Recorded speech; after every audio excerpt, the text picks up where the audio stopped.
Hi Pisces, this is Pisces Hub. Welcome to my channel. So for today's video, gagawa tayo ng daily reading for Pisces sa araw na ito, okay?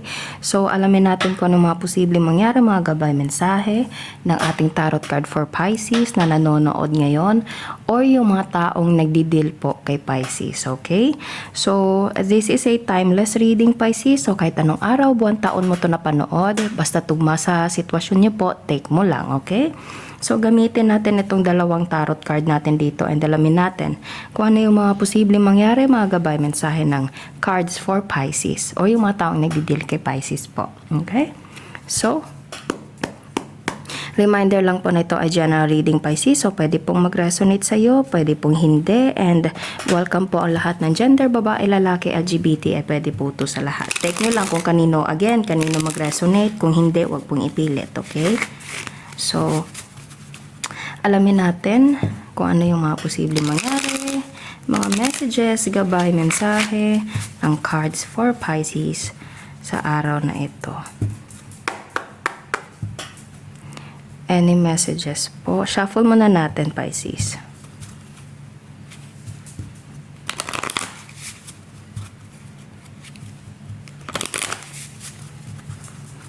Okay. Ano pong mga messages niyo po for Pisces or yung mga taong nagdi-deal for Pisces sa araw na ito? Mga gabay mensahe. Oh, there's the coffin. Ano po yung ano po yung coffin? Coffin means ending, Pisces. Ending, like nahinto, natigil, stagnant pwede din, parang walang movement, parang walang ganap, ganon. Pwede pong ganon, okay? So, ano po ito?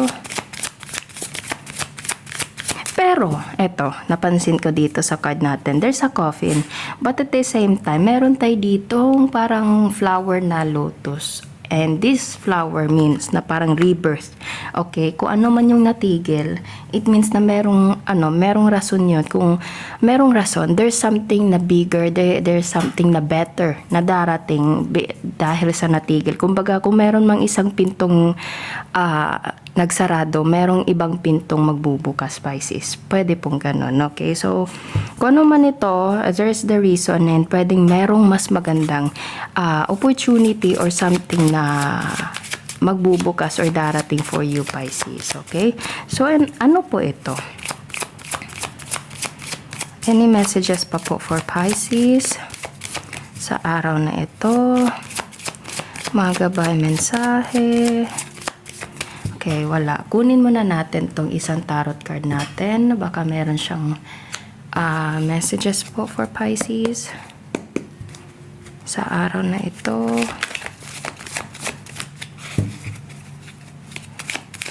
Mga gabay mensahe. Mga posibleng mangyari for Pisces sa araw na ito.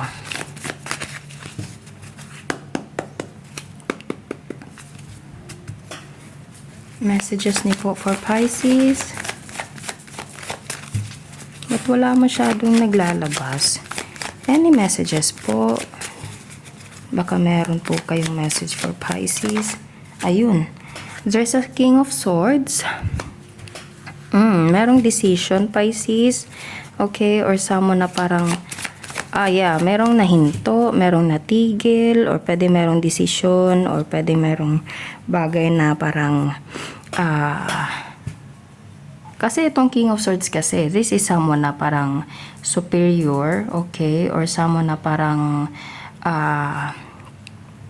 pwedeng boss, okay, or pwedeng, ito kasi is like a decision making, someone na may masculine energy na, or kung hindi naman, pwedeng feminine energy, Pisces, na po, pwedeng siya yung kung bakit ito, okay, na pwedeng natigil, or pwedeng ito ay something na relationship, trabaho, pwedeng family member,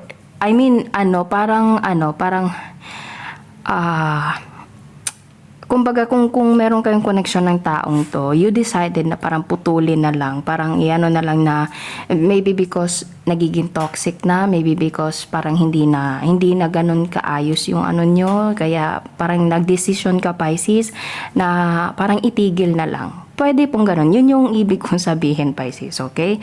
So, pwedeng ganun po. Or pwedeng sa trabaho din to na parang nag-resign ka or natigil, pwede po. And, eto na, there's the Knight of Pentacles and Six of Cups. Yun yung sabi ko kanina, Pisces. Yun yung sabi ko kanina, na pag merong natigil, merong nahinto, merong rason yun. And kung ano man yung rason na yun, merong mas magandang darating for you, Pisces. Which is, Knight of Pentacles and Six of Cups. Nakikita nyo yan, no? Merong iaabot, Pisces. Napapansin nyo, merong movement dito. So, ibig sabihin, there's something na mas magandang bagay na darating for you, Pisces. And pwedeng meron itong connection sa past, okay? Pwedeng ito ay merong connection something na pwedeng parang matagal mo na tong kakilala, pwede po. Pwedeng bumalik ka sa dati mong kumpanya, Pisces. Pwedeng merong mas magandang offer doon, okay? Or kumbaga meron kang kakilala, pwedeng, nasabi ko kanina, family member eh. So, pwedeng merong someone na family member mo, Pisces, na parang tutulong sa'yo na mas meron kang, mas magandang opportunity. Kumbaga, kunwari, meron siyang offer na, o dito ka na lang, bibigyan kita ng ganito, merong ganitong mas maganda para sa'yo. Ganyan, pwede pong ganun po. Okay? So, kasi Six of Cups is someone from past, okay?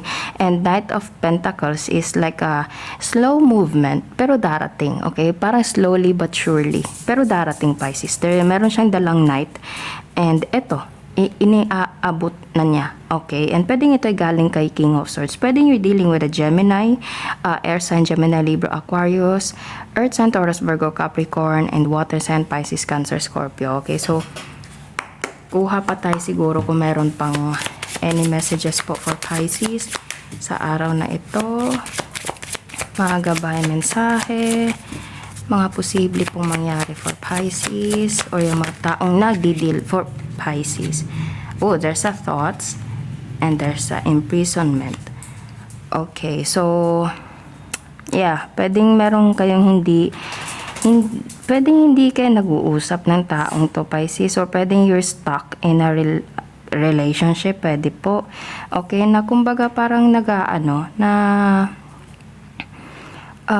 hindi siguro kayo, or parang you feel like you're not happy, or this person feels like you're not happy, kaya siguro naiisip niya na tulungan ka, or parang maging maayos or mabigyan kayo ng meron tayo dito. O, ayan, no? Parang nag-uusap sila.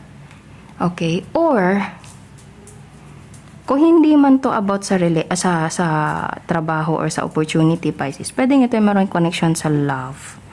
Okay? Or someone na connected sa'yo. Pwedeng,